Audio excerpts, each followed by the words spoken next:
Today's lecture is on PPP, Pattern P-Value Population Effect Size.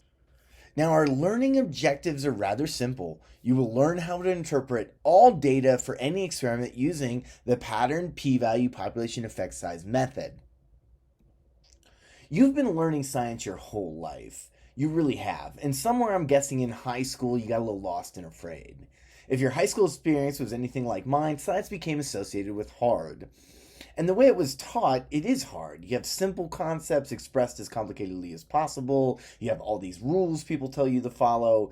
And when it comes time for the test, you have to be able to cram for a lot of information. And some people's brains and minds, like mine, aren't the best at long-term memory. But before that, I hope you had some times like I did with science. I remember my first real science experiment in 6th grade, where, as you all know, because I talk about it all the time, I grew plants inside and outside with different liquids to see which ones grew taller, right? The main IV being the environment and the DV being plant growth.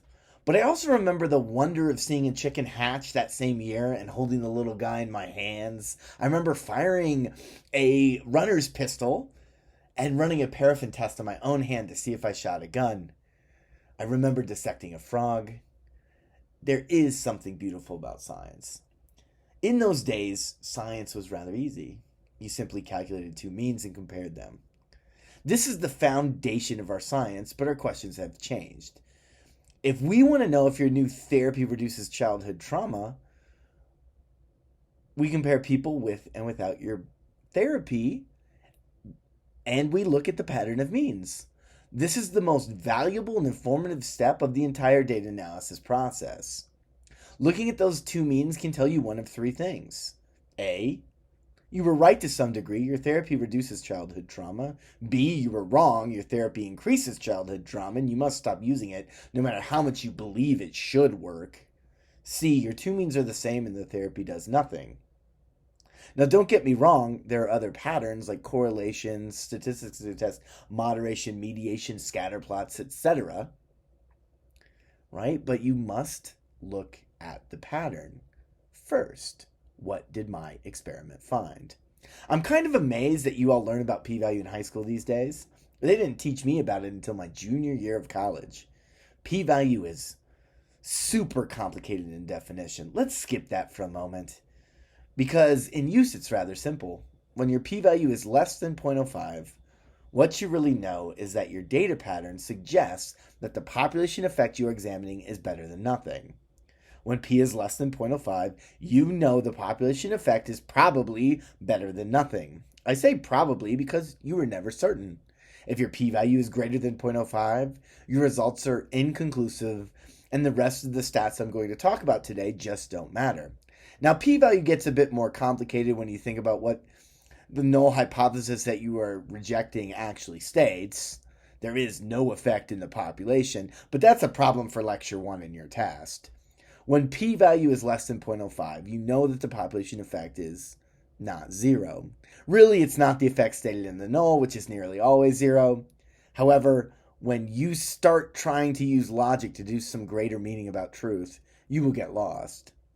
P less than 0.05, you accept the idea that your population effect is better than zero.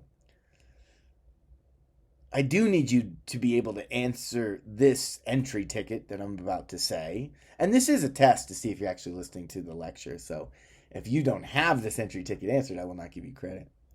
Why is showing that an effect is simply better than zero not an adequate enough test to tell people to take your new therapy? Let me read it again. Why is showing that an effect is simply better than zero not an adequate enough test to tell people to take your new therapy? Your pattern shows... Answer that question. Let's say your pattern shows that therapy reduces childhood trauma. Your p-value tells you the population effect is better than zero. Being better than zero is not the same as improving the quality of life as a person. We must hold ourselves to a higher standard. And that's where the next statistics come into play. Now, there's a concept called the 95% confidence interval, and I'm only going to give you the definition because it's kind of like a step between the other ideas. 95% of 95% confidence intervals contain the population effect you are interested in. This means any and all 95% confidence intervals contain your best estimate of any population statistic. We should be using this, but we need to combine it with another important statistical idea. If you have a significant effect, psychologists want you to be better informed about what that means. So psychologists invented, or at least we drastically promoted, the statistical concept of effect size to better communicate effects to the public and our peers. Literally, most effect size measures we use in science, which are now kind of widespread, were developed and promoted by psychologists. As psychologists, we think too much. And if you make us take a stats course, we are like, hey, it's a pretty low bar to know that my effect is literally just barely better than nothing, which is what you get with a p-value. But as psychologists, we're also a little traditionally shitty at math. Hence why many of us ended up in a kinder science with less memorization. After failing bio like I did, chem, intro nursing, you're my people. So we made the easiest system in the world for reporting out our effects, the effect size. You know how you can go to McDonald's and order small fries, medium fries, and large fries? Effect size measures tell you that your effect is small, medium, and large. So let's say your therapy significantly reduces childhood trauma, and it's a medium effect. That feels pretty good. I'd probably recommend that therapy to children. But I should probably combine effect size with 95% confidence interval to get a better estimate of the population effect size. Now, the one thing you have to realize is that you do not get a single estimate of population effect size as you get a range. So imagine that my 95% confidence interval of effect size ranged from a medium effect to a large effect. And the pattern still showed that my therapy worked and the p-value was significant. That's pretty good. I know that my therapy significantly reduces childhood trauma, a medium amount, and a large amount. It's between that. So I know that my therapy significantly reduces childhood trauma between a medium amount and a large amount and everything in between. I would definitely recommend my therapy to kids if that was my data. But this is the foundation of PPP. Pattern, p-value, 95% confidence interval of effect size. This is the 3 P's, pattern. Look at your data and graph it too. I'll teach you how to do that later. P less than 0.05, you know the population effect is better than nothing. Population effect size stated in medium and large terms. You know the population effect size to your best ability that humans have. Now, when I say no for any of these, I need you to cut me some slack. Being precise is not always the best thing for teaching. So many people get on their soapboxes about language, especially in stats. But when I say I know, I also hope you realize that this knowledge is not absolute. It's a best guess. But do I really have to say my best guess is that my population effect is better than nothing, but I could be wrong? That's just too much. So everything I say in this class about statistics is never absolute. If I say prove, I mean that in a non-absolute way, which upsets my stats colleagues. But I've been doing that for years now, and it's kind of fun. The biggest piece of advice you can take from me is to make the definitions yours. Pattern. What's that mean to you? P-value. How are you going to personally define that? And population effect size via the 95% confidence interval of effect size. So let's just roll with an example. Let's say I tested a new depression therapy. The pattern suggests it works, but the p-value is non-significant. My data are inconclusive. What do I do? You improve your experiment. The easiest way to run is to run more participants. The hard way is to evaluate your work on that huge checklist we did in lab that you told me was torture. I improved my experiment, let's say. I ran 1,000 more participants. The pattern suggests it works again. The p-value was significant, and the 95% confidence interval suggests my effect size was between medium and large. Not too shabby. I'll put that out for the public to know and try. Then I'll keep doing science. I'll look for moderators and mediators. Pattern, P, population effect size will help me there too. What do I want to say about pattern that I haven't already said? It's the simplest thing. Look at your data, graph it. What is the pattern telling you? If you don't do this step, you'll never understand what you found. This is so simple, I shouldn't have to say it. But you all have been scared out of your common sense. I know I was. I was told I can no longer know if my two means in an experiment were actually different until I looked at my p-value. It was like I was no longer looking at reality, and I was told that just because two means are different doesn't mean they're different. And I got confused. So naturally, right? Humans like to find shortcuts. We'll look at the p-value and say, "Hey, Ma, I found significance." Then, like 80% of my students forget to look at what the actual pattern of the data show.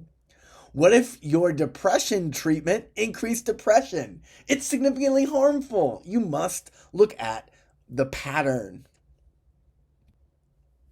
Now, p-value can be complicated, but it also can be simple. When p-value is less than 0.05, my data suggests the population effect is better than nothing. I'm kind of done talking about this, but this is all that significant means. When my p-value is greater than 0.05, inconclusive, try again, I know nothing. See lecture 1 for more details, and rewatch that lecture until you can put in your own words what a p-value actually is, until you understand it. And yes, even make those funky little homemade normal curves. Now, I know you all don't trust me about p-values not being all that great because my PhD is in psychology, and in a world of stereotypes, psychologists are stereotyped as being bad at math and being not that smart, which really frustrates me. I've even been called a pseudoscientist to my face by people with less statistical knowledge than me. But I'll let the bitterness slide aside. But I'm going to let the statisticians tell you in their own words that I am not wrong. This is a release, a paper by the American Association of Statisticians. So the American Statistical Association released a statement on p-values. The p-value was never intended to be a substitute for scientific reasoning, said Ron Wasserstein, the ASA's executive director. Well-reasoned statistical arguments contain much more than the value of a single number and whether that number exceeds an arbitrary threshold. The ASA statement is intended to steer research into a post p less than 0.05 era. They go on to make 6 more statements. In the first, they say p-value can indicate how compatible the data are with a specified statistical model. When your p is less than 0.05, your data are incompatible with the null hypothesis, the way I'm teaching it. The null hypothesis is that your population effect is nothing. When p is less than 0.05, your data are suggesting that the population effect is better than nothing. In the second, they tell you that p-values do not measure the probability that the studied hypothesis is true or the probability that the data were produced by random chance. You can read it right there. Now, p-value is the chance of obtaining a data pattern has extreme or more extreme than your data pattern if there were in either direction, if there were no effect in the population. It's not the probability that your results are due to absolute chance. Statisticians. In the third statement, they clearly state that business and policy decisions should not be based only on whether a p-value is less than 0.05. In the fourth, they tell you you can't lie and cheat and cover up your data and expect the p-value to solve it. In the fifth, significance, statistical significance, is not significance in the real world. And maybe we should stop conflating the two. In the final one, p-values should not be used by themselves. What does this mean for us? We will stand with the field of psychology and keep using p-values. But we realize that p less than 0.05 is just the first step. Yes, we have to pass this threshold to publish in our field. deal with it. But passing this threshold is not good enough for good science. P less than 0.05 does not mean we should use our depression therapy or our new anxiety drug. We have to follow up p-value by looking at effect sizes. First, let's start with the simple language. Effect sizes can be small, medium, or large. What is a small effect? A small effect is a small effect. It's real, but it's small. Maybe it's a small reduction in depression, which is a small reduction in depression. It could save the lives of thousands. A medium effect is a medium reduction in depression, right? It could save the lives of millions. And a large effect is a large reduction in depression. It could save the lives of maybe billions. There's one misconception I want to clear up. A small effect is not a bad effect. Take the idea of implicit anything, bias, cognition, etc. Do you really believe that the effects of implicit hidden processes on your behavior that are too small for you to notice are going to be large effects? No, they're going to be small. And a small effect is not bad. Free your small effects. However, I believe a small effect is the minimum effect size that we should consider meaningful. Now, this means that there are effects that are smaller than small, or less than small. These effects are real, but they are too small for us to believe they matter in any practical sense. They are real, but not important. And then there are effects that represent the null effect, or no effect at all, or zero effect. So you really have 5 different effect size labels. The null effect, or the zero effect, or the no effect. A less than small effect that exists but is too small to matter. A small effect, which is real but small. A medium effect, which is also real but small. And a large effect, which is also real but small. Now, I want you to just kind of look at the bottom of my effect size graphic here. You will see I have negative and positive effect sizes. Let me talk about that. Because now I want you to stare up at the first line of this graphic. Imagine this effect size graphic represents the result of our trauma therapy treatment versus control experiment. I want you to see that effects can harm the participant. What if your trauma treatment makes people more traumatized? Right? That's on the left. You can also have effects that don't do anything. Those are in the middle, practically nothing. And you can have effects that help. Those are on the right. Now follow each area down. You will see that effects that harm are what I am calling negative large at the bottom, negative medium, and negative small effects. Effects that do not do anything are negative less than small effects, null effects, and positive less than small effects. Effects that help are positive small effects, positive medium effects, and positive large effects. You want your 95% confidence interval to be completely contained in the helping effects section of this graphic. That is, you want your 95% confidence interval of effect size to be completely contained in the positive small, positive medium, and positive large section of this table. Now, if you go back to the top, the next line just simply tells you if you made a scientific discovery in terms of complicated thought, not in terms of p-value. If your 95% confidence interval of effect size is completely contained in positive small to positive large, you made a scientific discovery that your therapy helps kids. Now, it could help them a little bit, or it could help them a lot. If your 95% confidence interval is completely contained within negative small to positive large, you also made a scientific discovery that your therapy harms kids.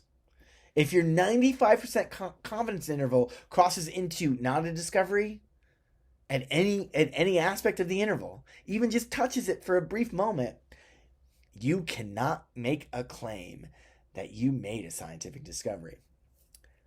Now, underneath the discovery line, the next line tells you where p less than 0.05 and the null is rejected or assumed false, and where p is greater than 0.05, where you know nothing. Compared to the scientific discovery line above,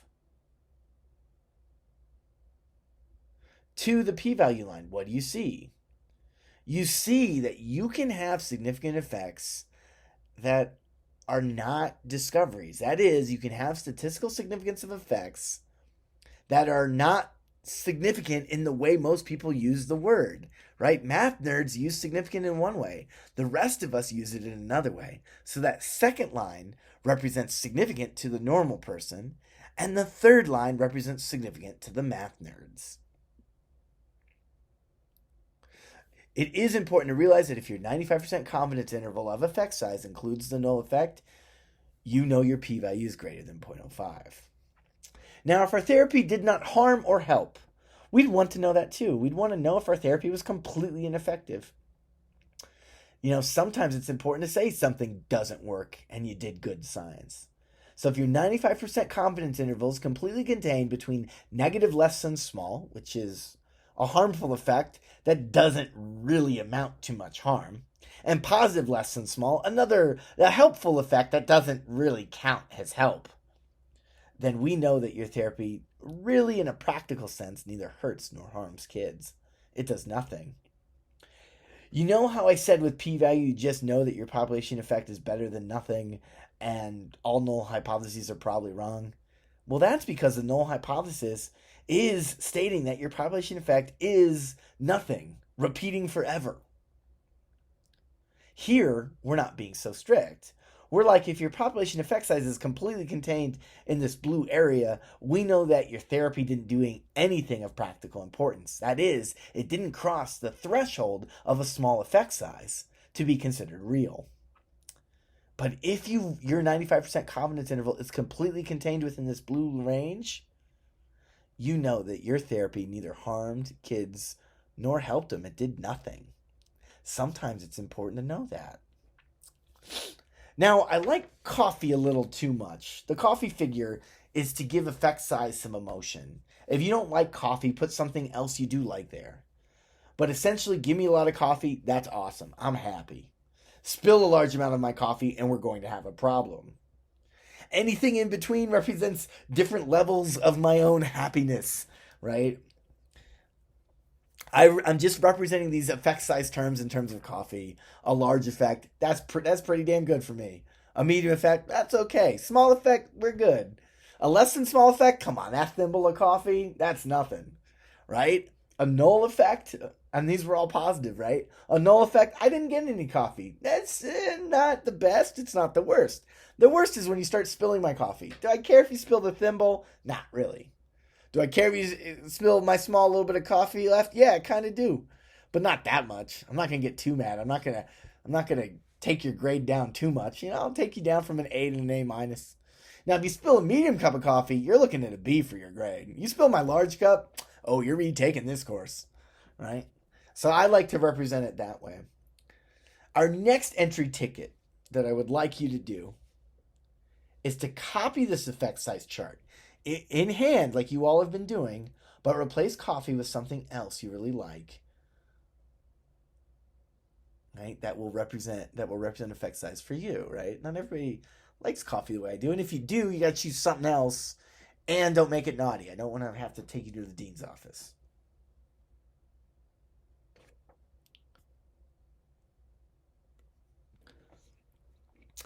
So we are now on to our final entry ticket problem. I believe it should be easy. If the lecture made sense, you should know what you're doing here. You are a therapist. You have 4 treatments for clients to choose from. You're reading the literature. Which one do you try first, second, third, and fourth, and so forth? Or not at all. Up to you. So the first one, the pattern is that therapy increases anxiety. It's significant, negative large to negative large. The next one, therapy reduces anxiety, p greater than 0.05, right? 95 CI is null to positive large. C, therapy reduces anxiety, p less than 0.05. What's that mean? Negative less than small to positive medium. Therapy reduces anxiety, that's the pattern. Your p-value is less than 0.05. And it's positive large to positive large. Which treatment do you try first? If that one doesn't work, which one do you try second? If that one doesn't work, which one do you try third? Or do you? If that doesn't work, which one do you try fourth? Or do you solve the problem, therapist?